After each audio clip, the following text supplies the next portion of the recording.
Welcome back to the channel. It's been a while. This project is almost completed.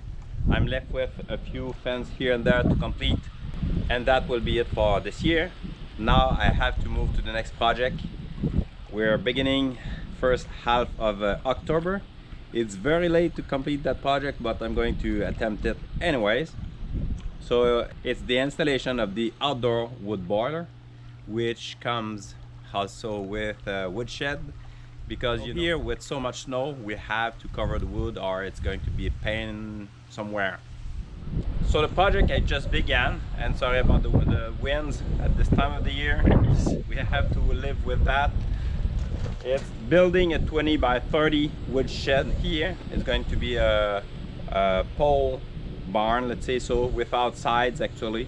So it's going to be only poles put in the ground. It's actually utility poles I got from a very cheap price, and I did set one in the background. So I'm going to put you somewhere so you see me digging and trying to set the second post. Stick around. So that's actually the location, one corner, the other corner, and the far corner where there's the first pile or the first post here.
Okay, this direction I do have my mark, and I know the post on a small picket on the other side.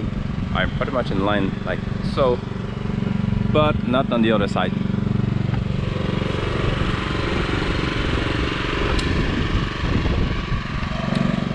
So might you see on the camera here the post or a small picket, the marker?